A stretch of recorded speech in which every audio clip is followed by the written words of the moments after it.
I never imagined that one spontaneous road trip would change everything between my dad and me.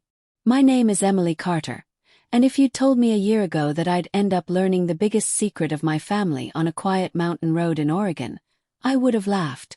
But that trip didn't just bring truth to light. It brought healing, tears, and a whole new beginning. It all started after my parents separated.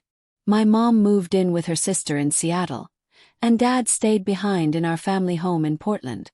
I was caught between them, the only child, trying to finish college while pretending everything was fine. It wasn't.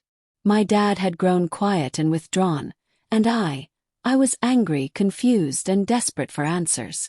One Friday afternoon in July, he called out of nowhere. "Hey, Em," he said softly. "I was thinking, maybe we could take a drive up to the mountains this weekend? Just you and me. Like we used to." I hesitated. We hadn't done anything together since the divorce. The last time we were in the same room, I barely said a word to him. But something in his voice, a kind of tired warmth, made me say yes. We packed lightly. Just a couple of bags, snacks, and a half-planned route through the Columbia River Gorge. The drive started out awkward. The music playing was from a shared playlist I'd made years ago for a camping trip, something that almost made me cry. He commented on how much I looked like Mom. I stayed silent. By the time we hit the first overlook, it was already getting dark. We pulled over and sat on a bench overlooking the canyon. That's when he finally spoke. "I know you think I was the reason for the divorce," he said, staring into the distance. "And you're not wrong to think that. But I want to tell you the whole truth." My heart dropped. Part of me had always suspected there was more to the story. I just never wanted to hear it. "Okay," I said. "I'm listening." He sighed deeply. "When you were 16, your mom and I hit a rough patch. I was traveling a lot for work, missing birthdays, anniversaries. She felt like she was raising you alone." He nodded. "She told me that much." He continued. "What she didn't tell you is that she found someone else. Before I did." My eyes widened. "Wait, what?" "I found out a year later," he said. "She didn't know I knew." I kept it quiet, thinking maybe we could still fix things. But I was so hurt. I didn't talk to anyone about it. Not even you. That silence stretched between us like a chasm. "And then?" "Yes. Then I made a mistake too," he said. "I met someone during a business trip. It wasn't serious. It lasted maybe 3 months. But by then, it was too late to save anything. I felt like my whole childhood had just shattered and reshaped itself. All those nights I thought Dad was the villain. Maybe he was just human. But why didn't you say anything?" "Yes." He looked at me, his eyes glassy. "Because I didn't want you to hate your mother." We sat in silence. The wind whipped through the trees and made a whistling sound that filled the space between our words. "Can I be honest too?" finally said. "Always. I thought I hated you. But I think I just missed you." The next few hours on the road felt different. Lighter. I saw him differently. As a man who tried, who failed, and who still cared. That night we stopped at a tiny roadside inn. Only one room was available. A mix-up in reservations, but neither of us cared. We were too tired to drive any further.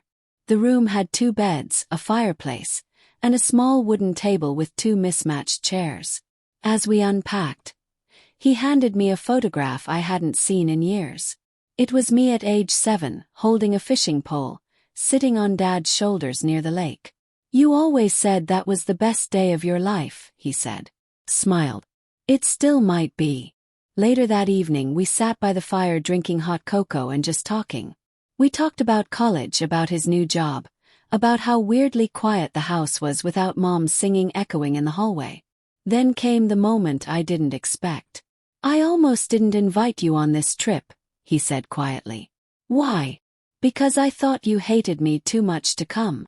I shook my head. "I thought I did.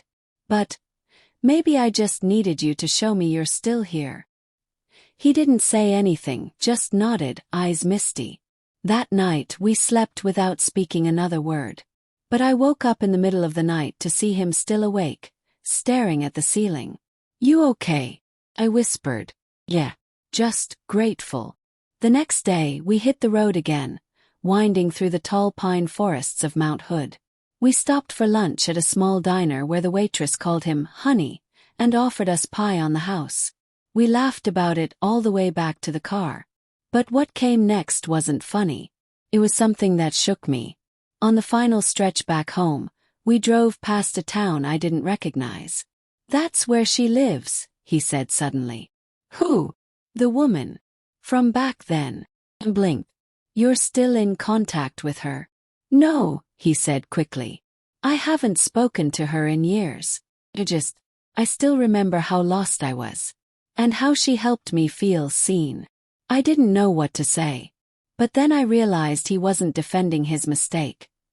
He was sharing his pain. "Dad," I said, "I think it's okay to remember someone who helped you, even if they weren't meant to stay." He looked surprised. "You've grown into someone really wise, Em." "I had to," I replied. "You and Mom weren't always around." That was the last hard thing we said on the trip. The rest of the drive home was filled with music, laughter, and an unexpected feeling of peace. When we finally pulled into our driveway, he turned off the engine and looked at me. "I don't expect everything to be fixed between us," he said. "But I hope this trip was a start."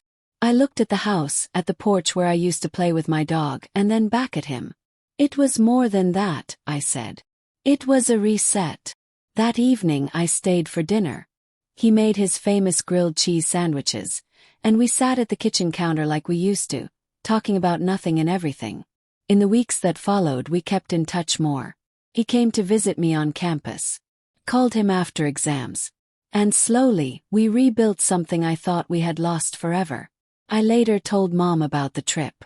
She was quiet for a moment, then said, "I'm glad he told you the truth. It's time we all let go of the past." Looking back, I know that road trip didn't solve everything. But it gave me something I never expected. A new understanding of my dad and a new peace within myself. Sometimes the truth hurts, but it can also heal. And for us, that healing began on the road, under pine trees and starry skies, with two imperfect people learning how to be family again.